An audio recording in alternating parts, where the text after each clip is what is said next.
defensively, but we've seen some we've seen some weakness there, and we saw it against Texas A&M. Texas A&M just about got the best of them, but they obviously came out on top there. So I'm super excited for Duke Houston, other than Creighton, Tennessee tonight.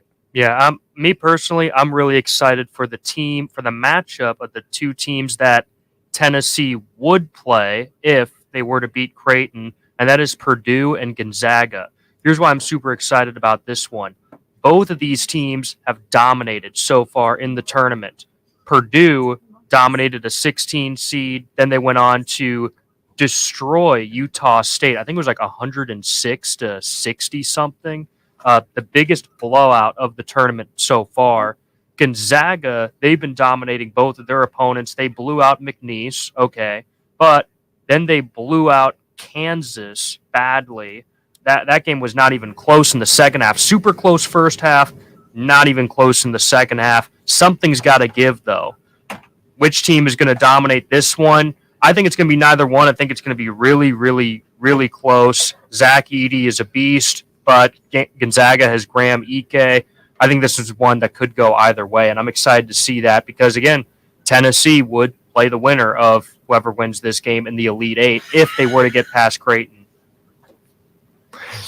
To everyone back home, I'm so sorry. We were having such really bad sound difficulties once again, but we see Riley's mom commenting and helping us out, making sure we are aware. We appreciate you. Thank you, Madre. But that you make some... I'm sorry, Devin. I hope I did not interrupt you. No, I was finishing up. I just don't know what the sound thing. Hopefully it wasn't... so we had no sound on StreamYard. Nothing...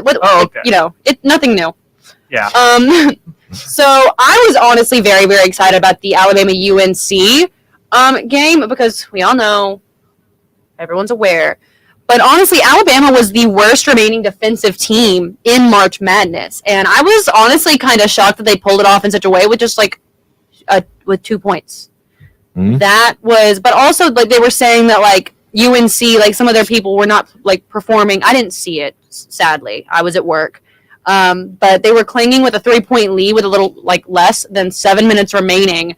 But one of their guys who's known for dunking, Bacot, is that his name? Yeah. He missed a Bacot. I said it wrong. My bad. Missed a dunk. Yeah. And that was a big deal. Yeah, it was ugly, and it felt like the kind of momentum shifting moment in that game to where Alabama kind of started to pull ahead and really hang in there with North Carolina. So. It was definitely felt like the moment that the momentum in that game shifted and led to what was the second of 3 upsets yesterday in those Elite Eight matchups, or not Elite Eight, Sweet 16 matchups. Just quite a game there. You also had Clemson getting the W over Arizona by 5 points. Had Illinois getting the win over Iowa State. That one was also a close one, just 3 points. So a lot of close games in this one, other than the San Diego State and UConn game, which was a 30-point decision. That's rough. That's a rough look there, but it's the way it goes, and it's March Madness, baby. It goes like that. You got 3 upsets and then 1 seed that got a 30-point win. You love to see it. That's why I love March Madness, man. Well, Connecticut, they're just looking so dangerous because last season, all 6 of their wins were dominant blowouts. And as they went on to win the national championship, their 5th in program history. This year, it's more the same, 3 dominant blowouts in a row. So their last 9 games, all blowouts, none of them even close. And right now, they're the most recent defending national champion to be in the Elite Eight. The last one was the Florida Gators, and we all know what happened when that happened. So UConn is looking pretty strong to win their 2nd straight national championship in a row. That Alabama-North Carolina game, that was definitely one of the best games of the tournament. I'm really excited about this Sweet 16 and Elite Eight because really what's weird about this year is there wasn't a whole lot of upsets in the first 2 rounds. Not a whole lot of crazy ones. Like last year, remember a 16 beat a 1 and a 15 seed beat a 2 seed. That was Princeton over Arizona. And then Princeton went on to the Sweet 16. So we didn't have that kind of stuff happened this year. The biggest upset this year was Oakland beating Kentucky, which was awesome. But that upset happening was the biggest upset of the tournament, and then they lost in the next game. So there isn't really a whole lot of Cinderella stories other than NC State, who's about to start playing against Marquette here. Yeah, lots of good games going on, and I feel like part of UConn's success has been their path. I don't think they've had the toughest matchups going into this one. I mean, San Diego State was probably the weakest 5 seed, probably one of the more overseeded teams in the bracket. And then next they're going to have Illinois, and I don't think that's a particularly tough matchup either. So UConn's path has just been pretty easy, and some may disagree, but I'm not all that impressed. I do think the 30-point win is obviously a little bit impressive. I mean, this is still a quad 1 team, still a tournament team, but I'm just not super impressed with the competition they've taken down so far. I am very impressed, but I will say you're absolutely right about their path. But they were the top 1 seed, so they were. That's what you get when you finish number 1 in the whole country. But I will say Illinois. I mean, that offense that the Fighting Illini have is awesome, and Terrence Shannon is just legit. And I mean, he's one of the best players in the country, no doubt about it. Connecticut just plays so well as a team, though. Just so well connected. Their passing, their defense, everything they're doing in motion and rhythm it's beautiful basketball to watch. I think Dan Hurley definitely is one of the best coaches in the whole country. But I could see Illinois coming away with that win. I just, I agree with you. I think UConn's path to the Final Four is pretty much set in stone, but we'll see. Yeah, absolutely. I am a little bit interested in the closest thing we have to a Cinderella this year in NC State and DJ Burns. Their game against Marquette just tipped off, so I'm super excited to see how that one goes, and if we could potentially see that 11 seed make it into that next round, into the Elite 8. I'm super excited to watch NC State. What about you guys? DJ Burns, I'm pretty excited. I'm always like nervous. Like I don't even have like a foot in this race as to like why I would be nervous. Sorry, that sounds like a redneck. But I know it's just gonna be a fun and interesting game, keeping me on my toes. Yeah, absolutely. I think that you're gonna get that in any game with the playmakers like DJ Burns in it, man. He is just probably my favorite player in the country to watch right now. And I'm not saying a lot because we got the Dalton Connects and the Mark Searses and all these super explosive, high flying playmakers, but something about the way DJ Burns plays basketball is so fun to watch, man. You guys got this huge big guy, but with all the finesse you could want. He is so fun to watch. Yeah, I love both DJs on this team. I mean, you got DJ Burns, but you got DJ Horn, who's just a fantastic guard. So both DJs are just amazing. And Horn's matchup with Tyler Kolek is going to be really interesting in this because he's the guy that makes Marquette's engine run, in my opinion. They got a super deep team, but I can see it. I could see. I think I actually have NC State. I don't know how your guys' brackets are looking, but I think I actually have NC State winning this game and moving to the Elite 8 on my bracket. So we'll see. We'll see if that ends up happening. And then for the women's side, obviously our Lady Vols got knocked out of the tournament by the women's NC State team. I don't know if you guys caught that game, but that was I know they already talked about it earlier in the week, but controversial call at the end of the game, in my opinion, cost Tennessee that one, and just kind of unfortunate. But the women's tournament's rolling on. They're in the Sweet 16. Oregon State beat Notre Dame in a slight upset, 70-65 earlier today, and then number 1 South Carolina just barely survives against 4-seed Indiana, 79-75. So South Carolina looked somewhat vulnerable against the Hoosiers there, but they move on to the Elite 8 as well. Yeah, it's probably the second closest game South Carolina has. And I do want to touch on that Lady Vols game. Just a heartbreaker the way that went, because Kelly Harper was right. They shouldn't have gotten that timeout off. Horrible call. Well, that's just horrible. Yeah, really bad. And we talked earlier about that missed dunk being the momentum switcher. That play was the momentum switcher in that one, and that's kind of where NC State just kind of took it. I mean, the Lady Vols had a chance down to the end, and that took that chance away, I think. And so yeah, just a heartbreaker for them. Like their last 2 losses of the season were 2 like heartbreaking losses. So it's even though one could have been preventable. Yeah, one was preventable, but nonetheless, just so tough to watch. And I mean, you could just see. I mean, I remember watching the one against South Carolina. Yeah. I was sitting in Shirley Parker Mhm. With 2 cops actually in like one of the suites, and we were just screaming because the men's team had just lost as well. Yep. So we were losing our minds. I was with the staff. We were all screaming, and then I just had to go out and watch softball. That's the only way to get over it. Only way to get over it. Get your mind off. Get of my it. mind off and Yeah. just stare at another Diamond Sport. That was painful. It was a painful loss, and this loss was painful. I mean, it just hurts to see like as many flaws as she has as a coach.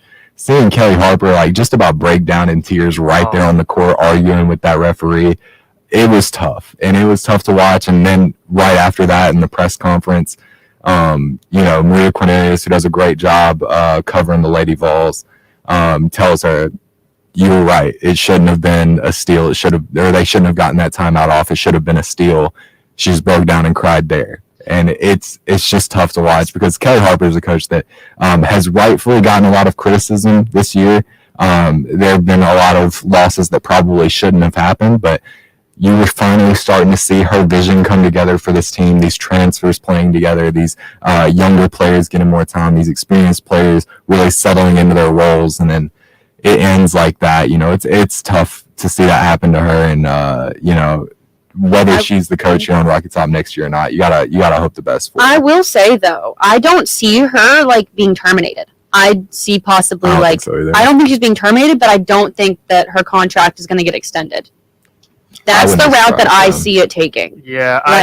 Sorry, Devin, go ahead. Oh, no, I was just gonna say, I just don't know. I mean, it's tough because you look at the team.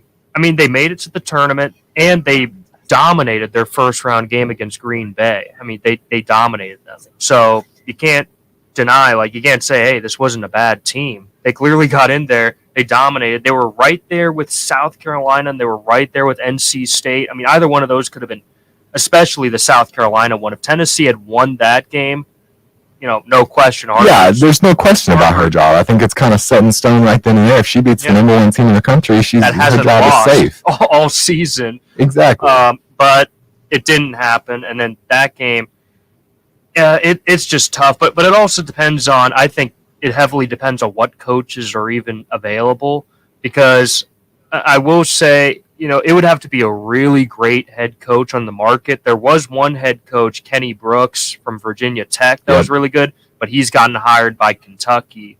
So he would have been a coach where it's like, okay, well, he's got a pretty impressive resume. And Virginia Tech, if it wasn't for the loss of their star player, Elizabeth Kitley, they would have done well. They would have made a deep run in this tournament. I have no doubt about it. Their team is great. They are not a second round exit team. It's just that injury really hurt them. They could have been a potential Final Four team this year, I think, but that injury, I mean, you lose a player like that, you're not going to do super well. So Brooks going to Kentucky, but other than that, there isn't a whole lot of other coaches where it's like, oh man, this coach is so amazing. We got to get this coach right now and get rid of Harper. So, we'll just have to see. I think maybe she may have bought herself one more year here, but I think she is on thin ice. It's going to depend a lot on this upcoming recruiting class, because that's been the big question with her. I'm really sad that I won't be here to see it. Yeah, the big question with Kelly Harper is, can she recruit? Because you had 1 or 2 recruits come in, and one of them is transferred out by now. Justine Passat playing at Vanderbilt now.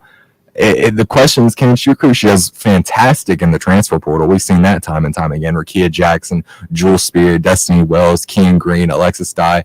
A lot of great players coming in through the transfer portal that contribute a ton, but can't. I mean, there are more. I didn't even mention Jasmine Powell, Jillian Hollingshed. We were going on about her success in the transfer portal because that's where she's been the most successful. But can she recruit freshmen? And so far, the answer is no. I mean, no incoming freshmen last year. That was ridiculous. So she's got to get some big stars in the building this next signing period. It's going to be a tough road for Kelly Harper, but we got to talk about this men's game that's happening tonight. Sorry. Oh, good. I'm okay. I'm okay. Sorry, my mom just sent me a thing. Anyways, yeah, so what is Creighton? First off, if y'all are on Instagram or anything, you're seeing the memes going around.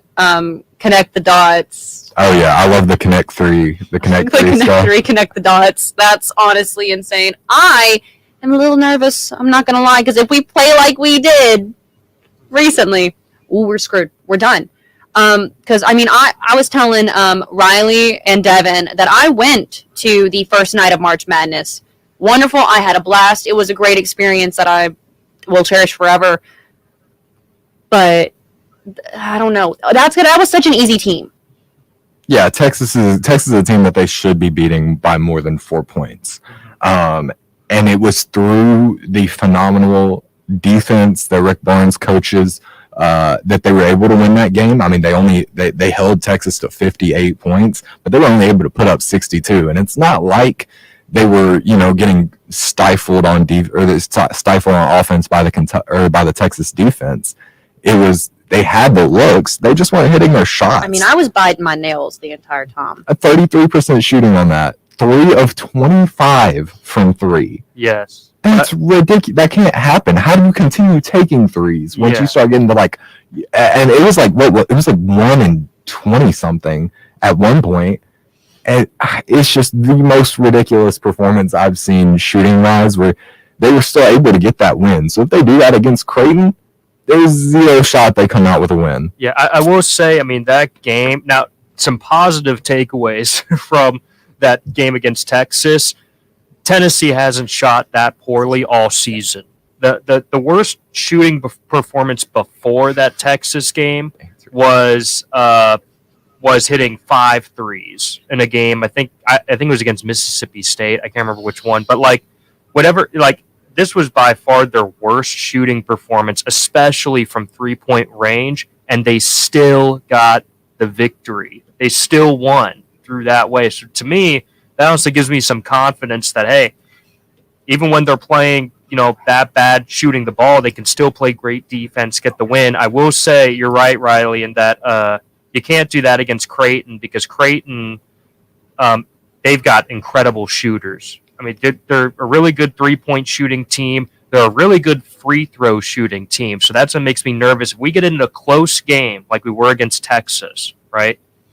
And if it's close and it comes down to free throw shooting, I'm pretty sure we're going to lose the game, because we've only got a few great, we've got Zakai and we got a couple other guys, but most of our main players are not elite free throw shooters besides Zakai. Creighton has multiple guys that are good at the free throw line. So if it comes down to that, I'm going to be pretty nervous. I'm not going to lie. I'm going to be very nervous about it. But if Tennessee slows the game down, plays through the post, I think this is a game where Jonas Adu can dominate, because Creighton's main big man is Ryan Kalkbrenner, and he's great, but he doesn't have the same strength that Adu does. I think we just slow the game down, methodical post play great defense. I think we can blow Creighton out over time. But that's what I'm hoping for in this game. I mean, I got to ask y'all what I've been asked 3 times. Meshack or Santiago? I'm a big Jemai Meshack guy. I love Jemai Meshack. I love the energy he brings, the defense. The defense is favorite. Just... It's like, I'm somebody who loves defensive basketball. I love seeing somebody, go out there and just absolutely stifle someone one-on-one ISO. So Jemai Meshack is that guy for the Vols. And I've been saying that, Tennessee has 2 guys on the bench, right? You got Jordan Gainey and Jemai Meshack. Jordan Gainey's your fire. Jemai Meshack's your ice. You got both of these guys. One of them, fantastic offense, can bring that spark. One of them, ice their best guy. Side note, the photos of Gainey just creeping up behind people with just the biggest smile ever, eyes wide, send me every time I see them. Anyways, continue. Sorry, I had that thought. All good, but yeah, I love those two guys, and I think they're phenomenal players. And so yeah, I've got to go with Jemai Meshack just because I love the style of basketball he plays. And Jemai's super smart too. I mean, I've heard him. I've got to speak with him one time, and he really he's like a guy I could see being a coach at some point in the future, a college coach, because he just knows the game so well. He's especially on defense, obviously, but he knows the game really, really well. So he's always in the right spots. And Santiago, I'm not trying to hate on him too much, but I feel like his 3-point shooting has gotten worse over time, and I love that he's trying to get everybody involved and is looking to pass, but it's almost like too much. He's got a wide open shot, and then he'll just run into the key and then pass, run into the paint and then pass it. Like, I don't know. I don't get it. It annoys me so much every time. But Santiago also plays really good defense as well, so he's still playing a good role on this team. But absolutely, I will say there's some tendencies he has that I'm just like, why? Why? All right, well, I think on that note, we're going to cut this little March Madness segment to an end. Yeah, do some predictions. Oh, my God, Predictions you're for the right. game I'm so tonight. sorry. That's my fault. Go Predictions ahead. for the game tonight. Go. You want me to Away. start? Take it away. I'll start. I'm going to go. I think the Vols are able to win this one. I think it's going to be tough, but I do think they're able to win this one. I think I see a bounce back on the shooting, right? So I'm going to go Vols 72, Creighton 68. Yeah, that's a good one. I'm gonna say it's a little bit higher scoring than that. I'm gonna say Vols. I'm gonna say Vols 75 and Creighton 71. That's what I'm gonna say it is. I don't know, man. You're not gonna like what I'm gonna say. I don't know if we have it. Fair? And I also don't think it's gonna be as high scoring. I think it'll be kind of a close game, but like maybe separated by like 8 points. So maybe like, oh God, I gotta do the math. Maybe 50 to like maybe 58-60. Wow. You got the defense in this one. I think that we're gonna be good. I think our defense is gonna be holding up strong like we normally try to. Right. But I don't know. Either way, I'm gonna be like on the edge of my seat, Who gets trying the not to W? cry. I think Creighton. That's tough. Well, based on our previous, performance, but I'm praying to the Lord above that I am so wrong. Hey, I will say Creighton's previous performance wasn't terribly impressive either. They got to double overtime against Oregon, and they literally almost lost to just two guys. They were playing 5-on-2, and they still almost lost to two players. I don't know. This just kind of feels like something that's just like very Tennessee to me. That's true too. Yeah, this Sorry. is the battered ball syndrome kicking in here. Listen, I mean, I'm born and raised here. Oh yeah. I'm just used to like getting beat while I'm already down, Oh yeah. So, all right. Well, I think those are some pretty good predictions. I hope y'all are right. Me too. All right. Well, we will be right back after these few short messages here on 90.3 The Rock, UT's College Rock. The Rock thanks the Knoxville Ice Bears Southern Professional Hockey League team for their support. Their 2023-24 home ice season from October through April includes games with Fayetteville, Huntsville, Roanoke, and more at the Civic Coliseum downtown. Single game and season tickets at KnoxvilleIceBears.com. Rock Solid Sports features Ice Bears Wednesdays with news and updates. Volunteer Radio says, "Go Ice Bears!" The Rock thanks Cool Beans, 1817 Lake Avenue, 1 block south of the Strip, for sponsoring and hosting Monday night Rock Solid Sports broadcast at 7 p.m. Cool Beans is the campus headquarters for food, brews, pool, shots, darts, sports, and more fun. Tuesday night is team trivia night, and Thursday nights are for bingo.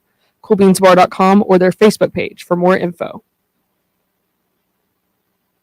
The Rock thanks the UT Athletic Department and the Vols 2024 baseball team for their support. Coach Vitello and the Vols' next home game series is against Georgia at Lindsey Nelson Stadium, Friday, March 29th. That's today, which is ongoing, Saturday at 5 p.m. and Sunday at 2 p.m. Allvols.com for game times and tickets. Students get in with a valid UT student ID. First come, first serve. The Rock says, go Baseballs.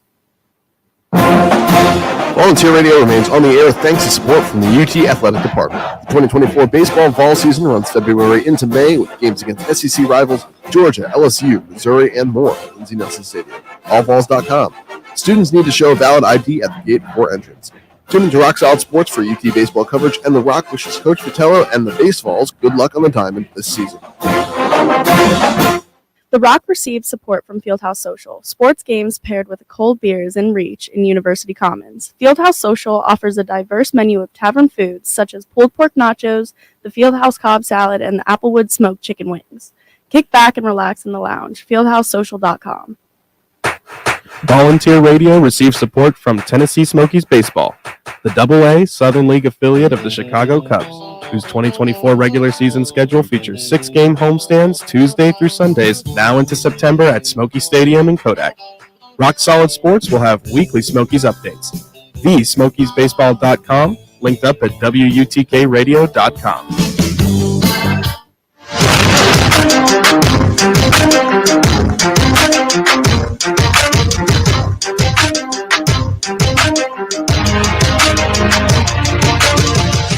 Welcome back to this Friday night's edition of Rock Solid Sports. I am, your host now, Alli, here with Riley and Devin. We were just finishing talking about some March Madness. I'm ready to get into some UT Diamond sports.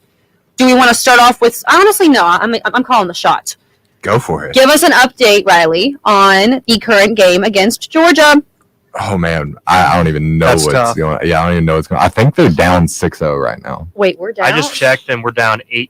Oh, It got worse since the last time I heard. Third Yikes. inning. It's only the third inning, and Wait. we're down 8-0. Oh, God.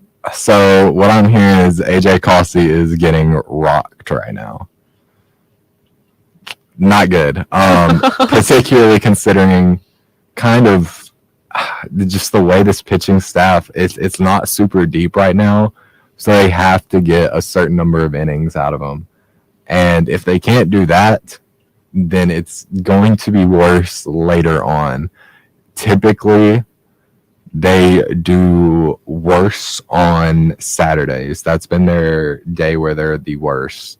But it's looking like this Friday one is not going the Vols' way. It's in Lindsey Nelson Stadium right now. I saw a lot of fans in the stands. So I did too. I passed by a whole lot of them, like, oh, yes, let's go. And then it's like, oh, no. Surprise, shorty, we are struggling. Yeah. I mean, I see that the Vols got beat 2 out of 3 versus Alabama in the first SEC series. Tragic. Absolutely tragic. Didn't we have an Alabama transfer at one point? He graduated. Zane Denton? Zane Denton, yeah. He graduated, right? Yeah. Yeah. So, Because he was at Alabama while I was at Alabama. oh, yeah. Yeah. We transferred the same year. Look at that. Look at that. Well, anyways, it looks like we're struggling in the SEC. Hopefully, maybe it's just a fluke today. Maybe we're just, I think, you know what I think it is? I know exactly what it is. Our baseballs are just not used to such nice weather. Yeah, right. It's been bad the last Let me couple- tell you, I've had the Zoomies all day because it was sunny out. They're just probably like, all right, we're done. We want to just go home and rest from being in the sun. Oh yeah, yeah. It's been an interesting start to the season, and I'm not super upset with the loss of 2 out of 3 to Alabama, because Alabama's a great team. I think they were ranked 11th, and the Vols were ranked like 6th in that matchup.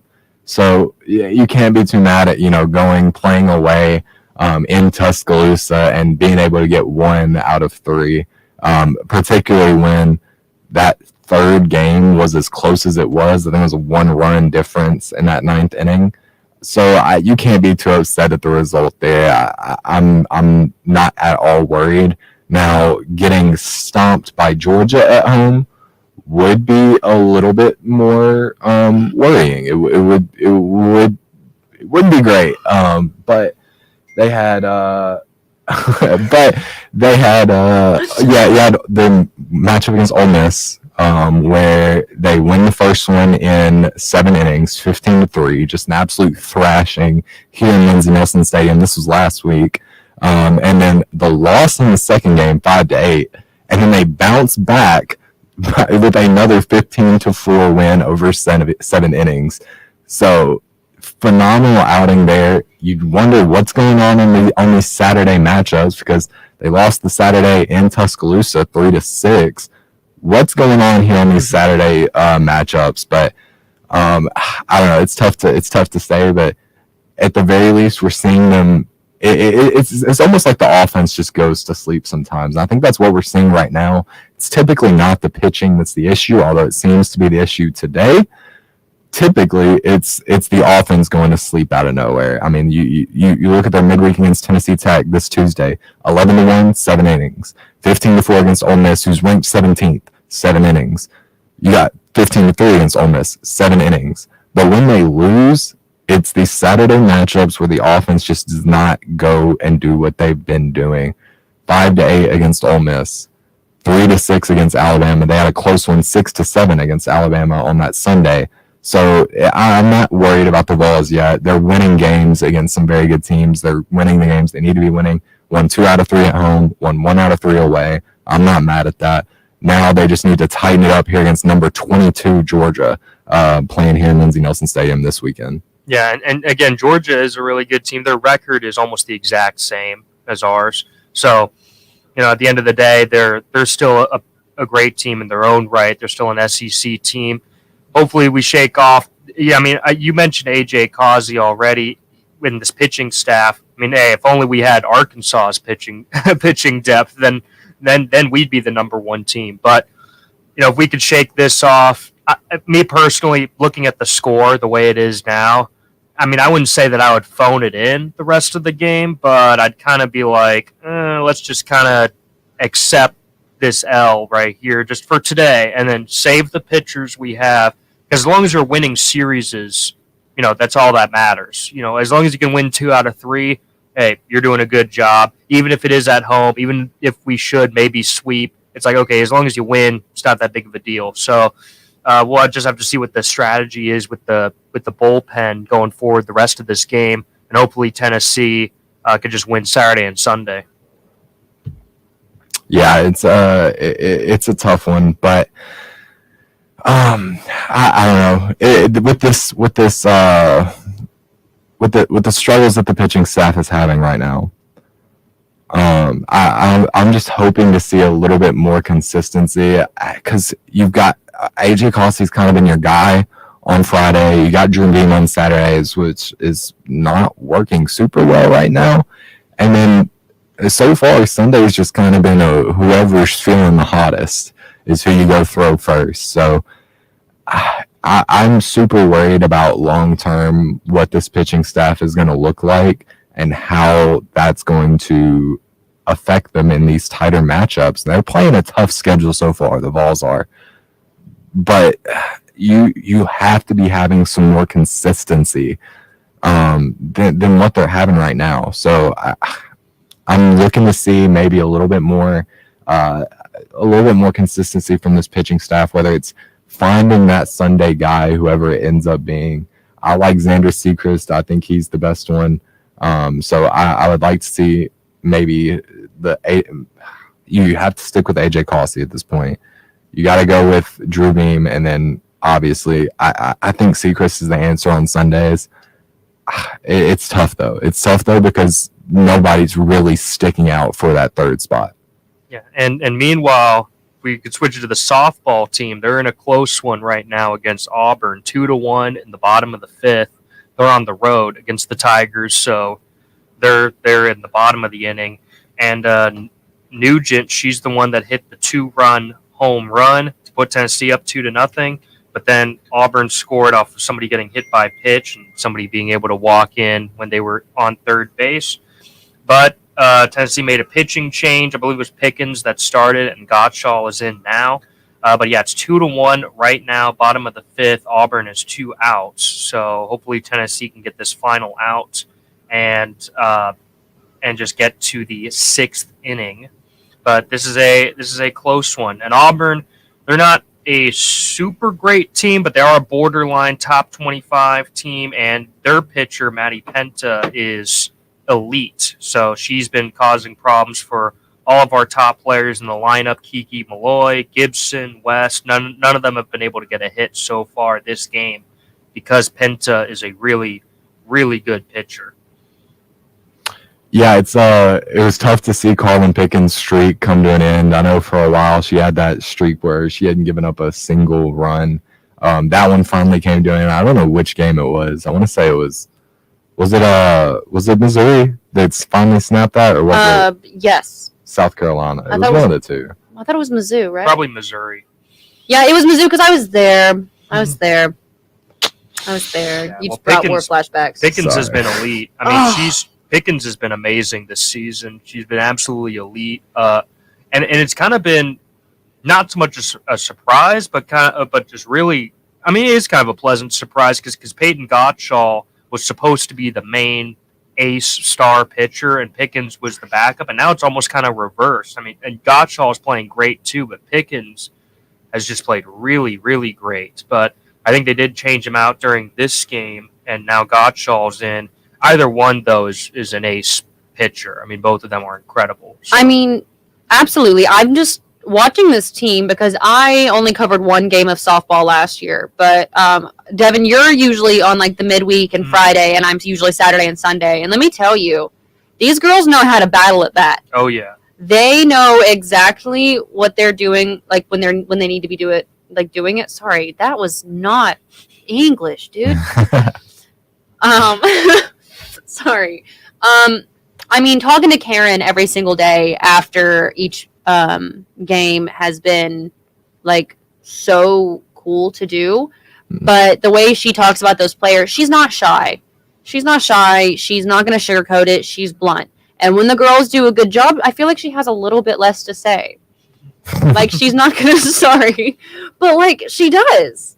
My recordings are a lot shorter. She does praise the girls. I remember when Laura Mueller got her first home run as for her career, and quite literally, we asked her like, "Oh, what did Coach Karen do?" And she goes, "Oh, she just said like, good job," and walked away.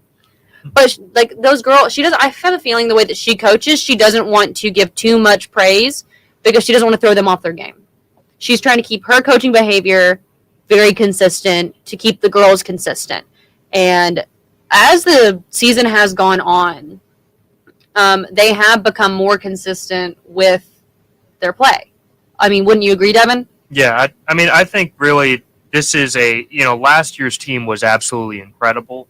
This year's team, I think, is just as good, if not better. I mean, they're right on track still to win the World Series. They're ranked number 4 in the country right now, and overall, we already just talked about the pitching being very good with that pitching duo, but the hitting has just been elite as well. You never know who's going to step up. You mentioned Mueller, and I was at the game where she hit 3 home runs in one game, and she was a transfer from Middle Tennessee State, and she's been a huge addition to this Lady Vols squad that already was fairly loaded with high-powered talent. So I think overall, we'll have to keep paying attention to what Tennessee does here at Auburn.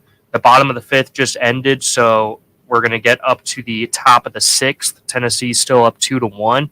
I fully expect Tennessee to win this series. We got it. Yeah, I think this is either going to be a sweep or 2 out of 3 wins because Auburn is just kind of average. And the other thing with that Missouri series, Missouri has come out of nowhere this year in softball and was dominating. They were the worst team in the SEC last season. They were in last place, and they came out of nowhere. They've been dominating until they bumped into Tennessee, and then that's where it all went wrong for Missouri, and they got dominated. They got swept by the Lady Vols, and I went to that first game because you said, like, I do the Friday games and you do the Saturday and Sunday. And that Friday game, I was like, oh, this could be a close game. Missouri's played well. Boom! It was like 7-0 after the first inning, and I was like, well, Well, this was fun. Yeah. I think every single Sunday I'm supposed to work at my serving job, and I call them before I even go to the softball game, and I'm like, "Hey guys, I might be late." I never am. I'm usually 45 minutes earlier than I said I would be because I'm like, I'll be there at 5, and I'm there right when I'm supposed to be, and I'm like, I'm supposed to sit here and write. Give me some time because they get run ruled. They run rule. I don't want to jinx it.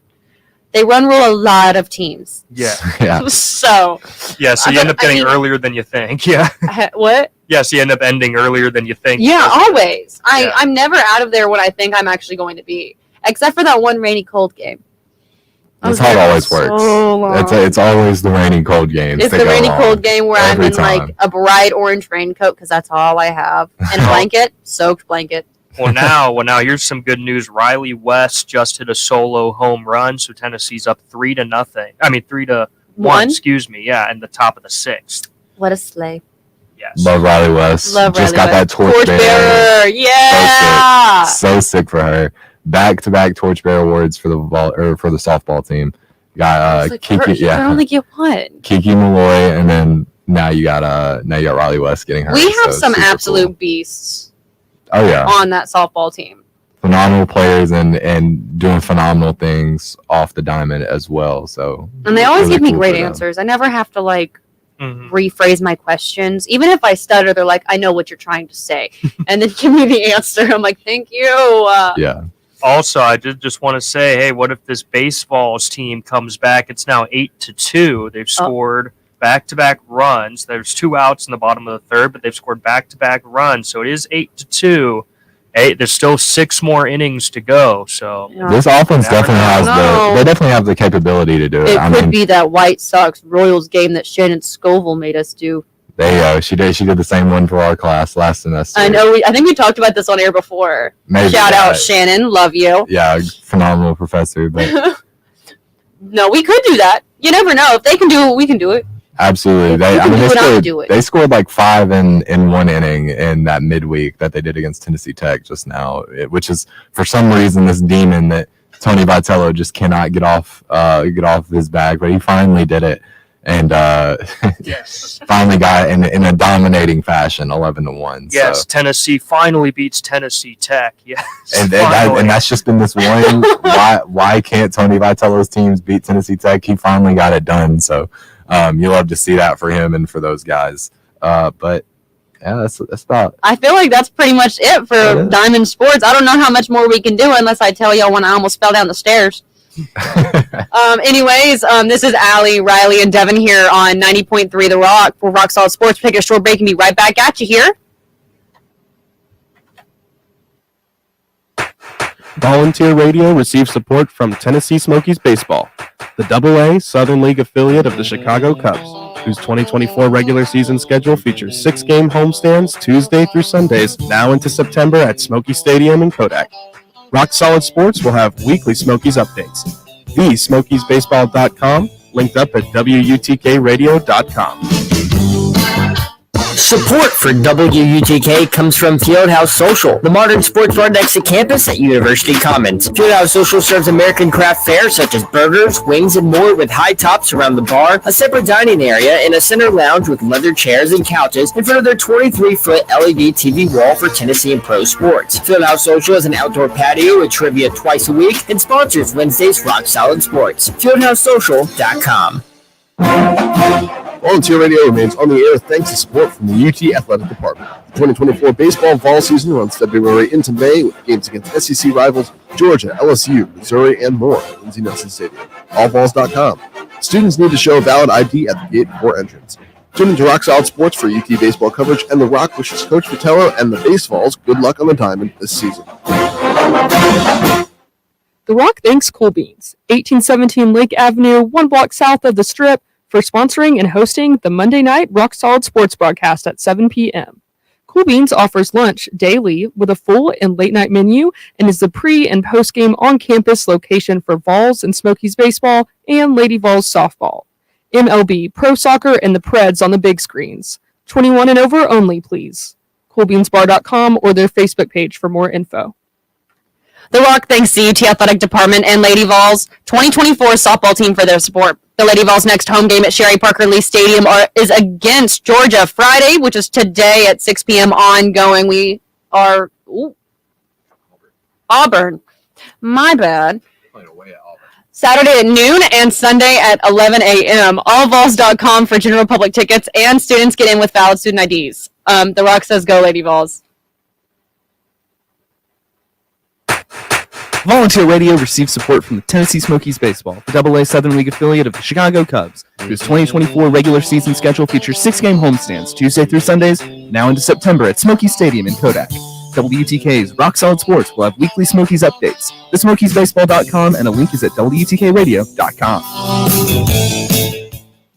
The Rock thanks Knoxville Ice Bears Southern Professional Hockey League team for their support. Their 2023-24 home ice season from October through April includes games with Fayetteville, Huntsville, Roanoke, and more at the Civic Coliseum downtown. Single game and season tickets at KnoxvilleIceBears.com. Rock Solid Sports features Ice Bears Wednesdays with news and updates. Volunteer Radio says, go Ice Bears! Hi, this is Derek and Rob from the Funhouse. It was brought to our attention that our show and the things that we do could be seen as childish and not funny, sophomoric, vapid, stupid, and a complete and utter waste of time. We strive to bring you the most entertaining radio that we're capable of each and every week. So won't you please continue to support us and the station? Tune in every Friday night from 8 to 10 p.m. only on 90.3 The Rock. The Funhouse, syphilis free since 2013. Stop by the Funhouse Friday nights from 8 till 10 only on 90.3 The Rock. The Funhouse is proudly sponsored by Raven Records and Rarities in Happy Holler, providing Knoxville with vinyl and more for nearly 40 years, and by ScruffyCity.com, your downtown destination.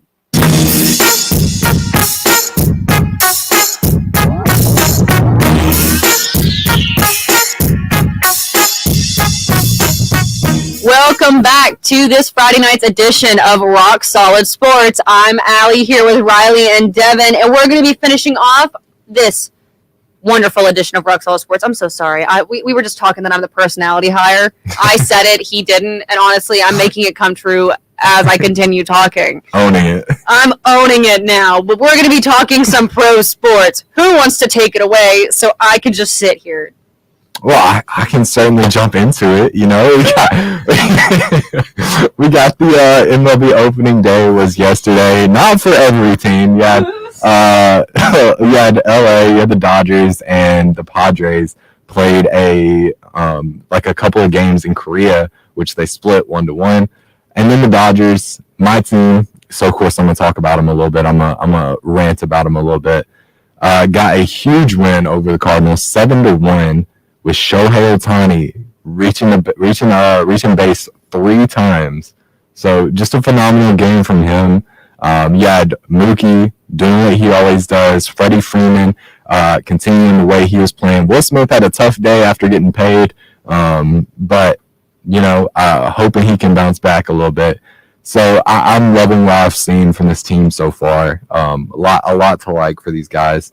And Gavin Lux looking as good as he ever has since his old injury that was really messing with him. So, I'm pretty happy seeing what's going on here and what's happening with these Dodgers. They're playing super well, and I'm excited about it.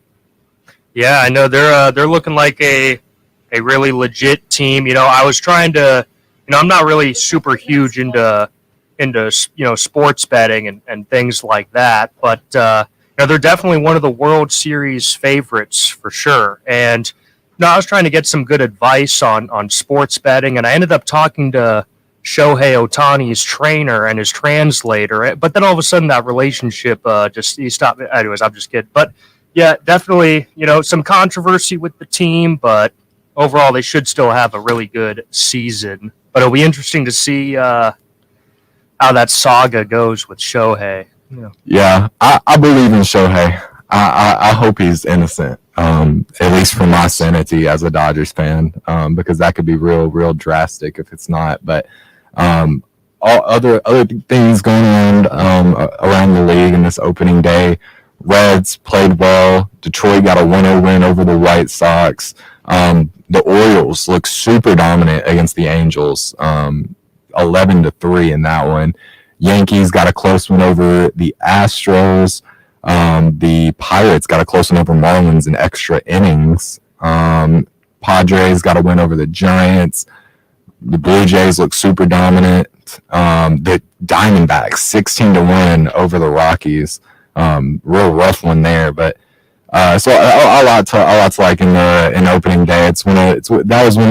Yesterday was a great sports day because you had the March Madness, but you also had opening day throughout the day. So that was super fun, and I got to watch the Dodgers play, and just a good day. Watch the Dodgers play. Then got some March Madness. You love to see it. I don't know about y'all. I watched Banana Ball.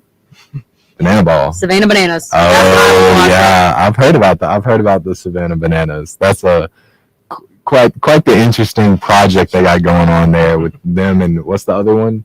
Party Animals, and then there's the Firefighters. Aren't there like pickles? No. I think there's pickles. Well, the ones that are owned by the Bananas is the Party Animals, the Savannah Bananas, and the Firefighters. I think there's also like a Portland Pickles. That kind of does the same thing. Let me tell you though, it was kind of entertaining. I bet they look super entertaining. So Yeah. Pretty crazy. And I will say, and then the ESPN game, the Cubs and the Rangers, right? The defending World Series champions. That was a thrilling game. The Rangers winning 4-3 in 10 innings. Yep. Great game. Really interesting call late in the game where the Cubs were able to go up 3-2 based on a interesting call is all I'm going to say by the umpires, because really the Rangers could have won the game on a solo home run in the bottom of the ninth, but that was only the game tying run because of that incident that happened at the top of the ninth with the Cubs. But the Rangers end up getting the victory anyways. And then, of course, the other game you said that stood out to me was the Yankees and the Astros, obviously a rivalry now as both those teams kind of control the American League.